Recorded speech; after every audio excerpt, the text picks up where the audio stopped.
Assalamualaikum warahmatullahi wabarakatuh. Halo semuanya, perkenalkan nama saya Muhammad Faik Ramadan dengan NRP akhir 012 dari Prodi Teknik Pertambangan. Jadi di sini saya ingin melanjutkan presentasi saya mengenai buku Physical Geology Earth Revealed, di mana di video ini saya ingin membahas chapter keempat, yaitu Plate Tectonics atau lempeng tektonik. Jadi di bab ini itu kita akan membahas lempeng tektonik yang dianggap sebagai teori sentral yang menjelaskan gerak dan interaksi dari kerak bumi. Eh, Tanpa teori ini sendiri akan sulit untuk memahami pembentukan pegunungan, gempa bumi, gunung api, dan eh, perubahan posisi benua sepanjang sejarah, literally sepanjang sejarah geologi, sepanjang sejarah bumi ini.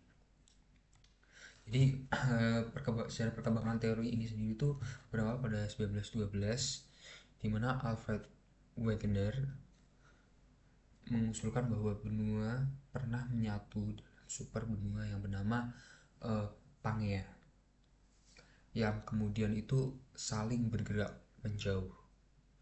Dan bukti yang ia ajukan sendiri adalah kesesuaian bentuk garis pantai Afrika dan Amerika Selatan. Selanjutnya ada kesamaan fosil seperti Glossopteris di benua yang kini terpisah gitu. Jadi ditemukan sebuah fosil yang sama di dua benua. Selanjutnya ada bukti glasiasi purba di wilayah yang kini itu beriklim tropis.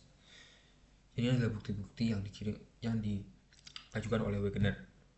Namun teori Wegener ini sendiri itu waktu itu tidak diterima karena ia itu tidak dapat menjelaskan mekanisme penggerak. Jadi kayak dia tidak dapat menjelaskan mengapa atau bagaimana eh, benua-benua itu saling terpisah, bagaimana benua itu saling menggeser seperti itu.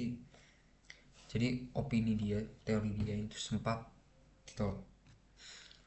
Dan selanjutnya setelah perkembangan teknologi, setelah perang dunia kedua itu dapat kita apa tuh terungkap bahwa hubungan tengah samudra dan pola anomali magnetik simetris di dasar laut itu yang menunjukkan kerak baru terbentuk di tengah samudra dengan bergerak menjauh. Jadi kerak yang ada di dalam laut itu sebenarnya saling menggeser. Jadi ada benua yang memang seakan semakin menggeser, dan ada benua yang nanti lama akan mendekat.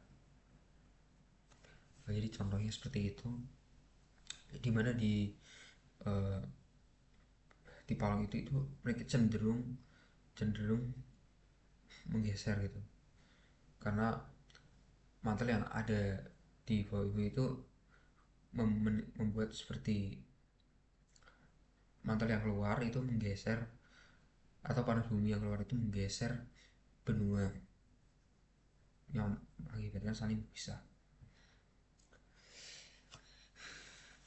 Jadi pada tahun 1960-an sendiri, Harry Hess juga mengusulkan konsepsi floor splitting yang menjadi kunci penghubung antara data geologi benua dan samudra. Lalu ada konsep utama tektonik lempeng itu sendiri. Teori ini tuh menyatakan bahwa litosfer terdiri dari sejumlah lempeng kaku yang mengapung di atas atmosfer yang lebih plastis. Jadi gerakan lempeng rata-rata beberapa sentimeter per tahun seperti itu. Jadi dan di konsep utama tektonik lempeng ini terdiri dari tiga tipe batas lempeng yang dibahas dalam buku. Yang pertama ada divergent. Jadi pada pada lempeng divergent ini lempeng itu saling bergerak saling jauh, dan terjadi dan yang akan menjadi dan akan membentuk kerak baru, misalnya di Mid-Atlantic Ridge atau Great Rift Valley di Afrika Timur. Lainnya ada tipe convergent, lempeng itu bertumbukan, salah satu biasanya tersubduksi ke mantel dan dapat menghasilkan palau laut dan busur gunung api. Contoh ada Palau Mariana dan Gunung Fuji. Sebenarnya jika yang bertumbukan itu dua lempeng benua, akan terbentuk sebuah pegunungan tinggi seperti pegunungan Himalaya.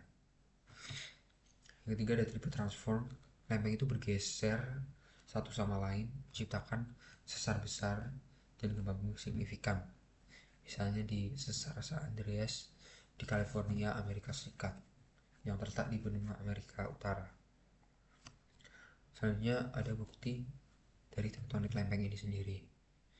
Jadi buku ini tuh menekankan 3 bukti utama. Pertama ada anomali magnetik dasar laut yang memperlihatkan pola pita simetris di kedua sisi bumbung tengah samudra. Selanjutnya ada distribusi global gempa bumi dan gunung api yang jelas mengikuti batas lempeng. Lalu ada pengukuran GPS modern yang bisa kita lakukan di zaman ini, dan dimana GPS itu langsung mencatat pergerakan lempeng dan kecepatannya beberapa sentimeter per tahun.